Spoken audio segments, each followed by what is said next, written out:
साथियों, जय हिंद। मैं आपका मित्र राजकुमार। साथियों, आप देख रहे हैं आरबीएस न्यूज। और साथियों, मैंने आपको 14वें भाग में बताया था कि किस प्रकार हम लोग बहुजन लोग बुद्ध के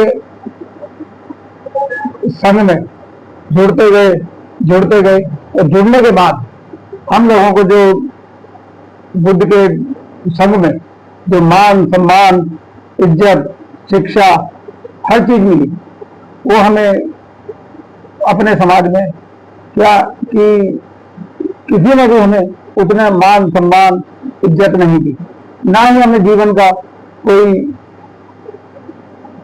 मूल्य पता था, क्योंकि हम लोग तो बिल्कुल ही जानवरों की तरह हम बहुजन जीता था। तो देखिए, संघ में जाने के बाद में क्या क्या परिवर्तन हुए। मैं भी अन्य भिक्षुओं की तरह अध्ययन करता था, समाधि लगाता था, मनन करता था, प्रचार करता था। मैं उन लोगों में गया जिनमें जाति के कारण संबंध मेरा था, उनमें भी गया जिनसे मेरा कोई संबंध नहीं था। जहां लोग कल तक मुझे नीच समझते थे, जहां मैं दुत्कारा जाता था, वहीं मेरा आदर से स्वागत किया गया। जिनकी बातें सुनने की आज्ञा मुझे नहीं थी, उन्होंने भी मेरी बातों को, भगवान की शिक्षा को ध्यान तथा दिलचस्पी से सुना। देखिए कितना फर्क पड़ा लोगों। दोस्तों, मैं चंडाल अंत्यज नहीं समझा जाता था, अब मैं तथागत बुद्ध का शिष्य माना जाता था। मेरी जीवन में एक क्रांतिकारी परिवर्तन आ गया था। अब मैं तथागत बुद्ध का शिष्य समझा जाता था। और मैं जब अपने सगे संबंधियों में पहुंचा तो उनके उदासीन जीवन में भी आशा की एक नई किरण जगमगा उठी। मैं गंदी बस्तियों में रहने वाले भंगियों में गया जो सुपच और पुकासों के नाम से प्रसिद्ध थे। चंडालों में गया, मातंगों में, व्यागों में, शूद्रों और ब्राह्मणों में भी गया। अलग अलग लोगों, जातियों तथा गढ़ राज्यों में तथागत का संदेश लेकर पहुंचा। अब सब दरवाजे मेरे लिए खुले थे। देखा साथियों, जब बुद्ध ग्रहण किया, इसीलिए बाबा साहब ने सभी जितने भी धर्म ग्रंथ है, सब धर्म ग्रंथों का बाबा साहब ने अध्ययन किया। अध्ययन करने के बाद में बाबा साहब को लगा कि सत्य है तो बुद्ध ही है। इसलिए बाबा साहब ने अन्य धर्मों की तरफ ना जाकर उन्होंने बुद्ध धर्म ग्रहण किया और अपने सभी बहुजनों को बताकर गए कि आपका मार्ग केवल बुद्ध धर्म में है, ये हिंदू धर्म में और किसी दूसरे धर्म में आपका मान सम्मान और कुछ भी नहीं है।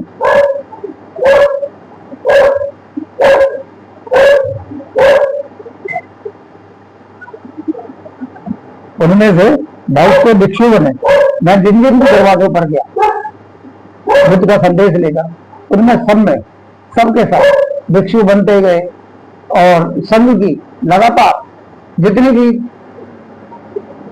मान्यता थी, संघ की मान्यता बढ़ने लगी। लोगों के विचार बदलने लगे। बहुत से लोग बुद्ध धर्म तथा संघ की शरण में आए। बहुतों ने भिक्षुओं को दान देकर यश कमाया। भिक्षुओं को दान देने लगे लोग और यश कमाने लगे।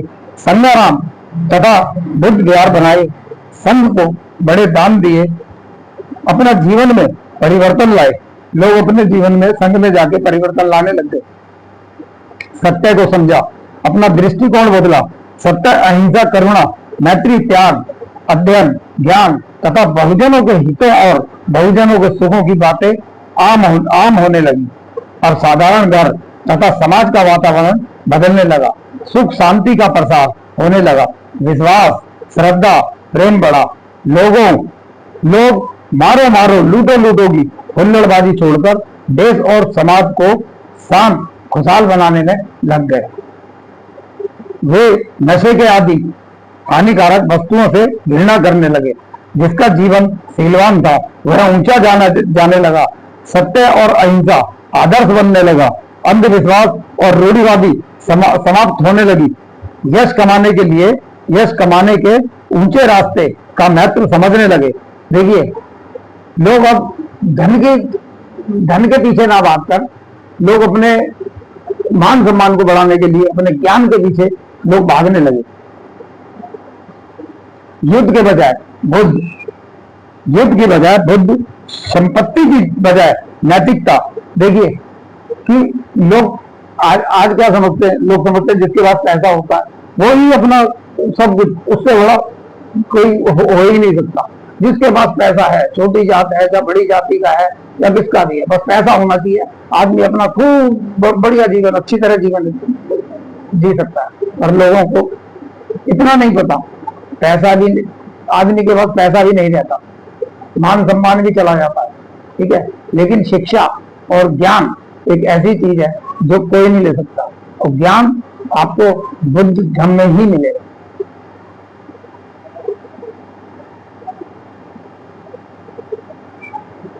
जिनका जीवन शीलवान था वह ऊंचा जाने लगा। मैं अपने भाइयों के बीच गया और उनमें बहुत से मेरे साथ हो गए, लेकिन बहुत से कुछ अनुशासन में आने से घबराते थे। कुछ तो मेरे साथ हो लिए, मेरी बातों को, बुद्ध की बातों को माना, और कुछ लोग ऐसे थे जो अभी भी रूढ़िवादी परंपराओं में वो फंसे हुए थे। उनका जीवन लापरवाही और बुराई की ओर ले जाने वाली गुलामी में फंसा था।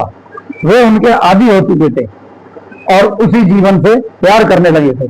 जहां जहां भगवान बुद्ध से विरोध रखने वाले शक्तिशाली थे या राजसत्ता उनके हाथ में थी, ब्राह्मण मंत्री और पुरोहितों की सलाह तथा आज्ञानुसार राजा राज्य का काम चलाते थे। देखिए, देखा लोग साथियों कि राजा जो होते थे वो तो क्षत्रिय होते थे, इन्होंने यही क्या रखा है, राजा क्षत्रिय थे। लेकिन जो बुद्धिस्ट राजा थे वो भी ब्राह्मणों के उसमें आकर ये उनकी सीख में चला करते थे। वहां तो मेरे लोगों में कोई परिवर्तन नहीं आ पाया, लेकिन जहां सत्ता भगवान के अनुयायियों के हाथ में थी वहां सोचने के ढंग और व्यवहार में परिवर्तन आया, समाज में परिवर्तन आया, साधारण वातावरण में परिवर्तन आया, मानवता का स्तर ऊंचा हुआ, एक सामाजिक क्रांति आने लगी। समाज यानी बदलने लग गया दोस्तों, समय बदला। पहले जहां मेरी तरह के कथित निचली जातियों के लोग बुद्ध की शरण में आने लगे थे, अशोक सम्राट के धर्म प्रचार तथा राज्य की ओर से धर्म में दिलचस्पी को देखकर सम्मान, आराम, इज्जत, आदर पाने का प्रभाव बढ़ाने की इच्छा से प्रेरित होकर हजारों की संख्या में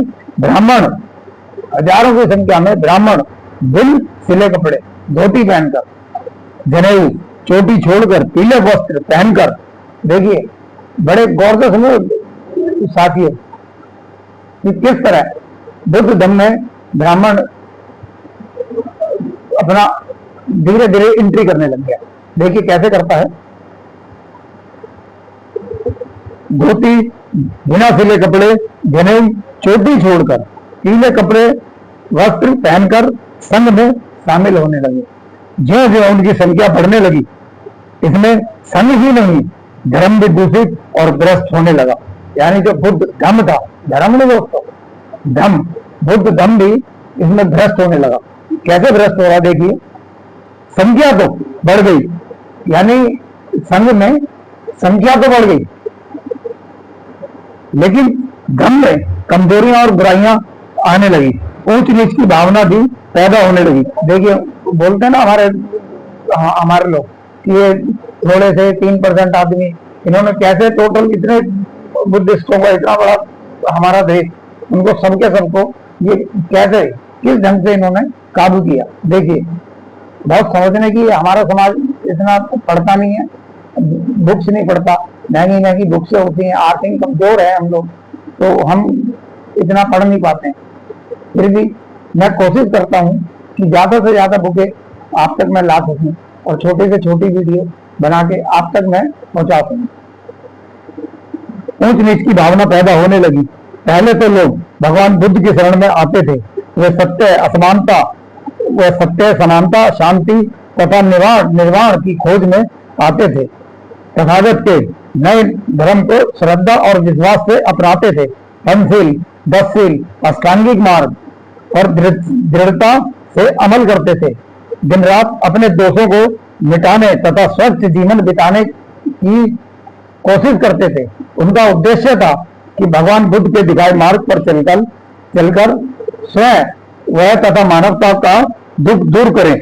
लेकिन नए आने वालों में अधिक संख्या ऐसे लोगों की थी जो ऐशो आराम तथा राज दरबारों में इज्जत और शान चाहते थे। लेकिन चीवर पहन लेने से कोई उनका मान बढ़ जाता था। देखिए दोस्तों, अगर उन्होंने बुद्ध धर्म का चीवर पहन लिया तो उससे मान सम्मान बढ़ गया। आज भी क्या हो रहा है, आज भी आप देख रहे हैं कि जो भी बुद्ध का धर्म, जो भी आप लोगों ने भिक्षु देखे होंगे, रोडों पे देखे होंगे भिक्षु, उसी ढंग से ब्राह्मण भी वही वैसे कपड़े पहनता है, वही रूप धारण कर लिया ताकि मेरा भी मान सम्मान उन लोगों की तरह है। और हमारे लोग धीरे धीरे अपनों को तो पीछे छोड़ दिया, इन लोगों के षड्यंत्र में और कर्म कांड में फंस गए। लेकिन उनका धर्म कपड़े के नीचे था। देखिए दोस्तों, उनका जो मन तो आप किसी का नहीं बदल सकते, चोला तो बदल लिया इन्होंने, ठीक है, मन तो नहीं बदल सकते आप किसी का। तो ये कारण है, इस तरह से हम लोग अपने धर्म को भूल कर और इनमें रम गए। नीचे था, उनकी वेशभूषा बदली थी, मन नहीं, नाम बदला था, चलन नहीं। इससे संघ में वर्ग भेद तथा जाति भेद आने लगा, कुरीतियां बढ़ने लगी, द्वेष बढ़ने लगा, संघ के टुकड़े होने लगे। जन भाषा पाली की जगह संस्कृत स्थायी लेने लगी। जादू टोना, तंत्र मंत्र, सिद्धि, देवी देवताओं की पूजा तथा आदि बुद्ध धर्म में शामिल कर दी गई। अमली जगह सूत्रों के पाठ और मंत्र उच्चारण ने ले ली।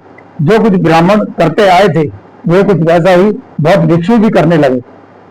देख लिए, देखा दोस्तों, समझिए साथियों, जैसा ब्राह्मण करता था वैसा ही बहुत भिक्षु करने लगे। भगवान की शिक्षा के नए नए अर्थ निकाले जाने लगे जो बुद्ध की शिक्षा के विपरीत दिखते थे। जाति और वर्ण व्यवस्था को जो पूरी तरह मिटाई नहीं गई थी फिर से सिर उठाने लगी। इसके साथ छुआछूत को भी बढ़ावा मिलने लगा। चंडाल को देख लेने से आंखें धोना जरूरी समझा जाने लगा। विहारों के दरवाजे जो भगवान बुद्ध ने सबके लिए खोले थे अछूत माने जाने वाले लोगों के लिए बंद किए जाने लगे। उपासक तथा भिक्षु के बीच खाई बढ़ने लगी। भिक्षु और संघ एक नया वर्ण बनने लगा। संघ अमीरों और राजाओं के रुपए पर चलने लगा और जिससे उनका चरित्र भी बदलने लगा। साथियों, आज 15वां भाग मैं यहीं समाप्त करता हूं।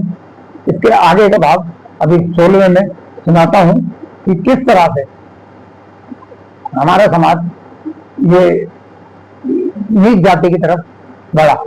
जय भीम, नमो बुद्धाय, जय संविधान, जय भारत।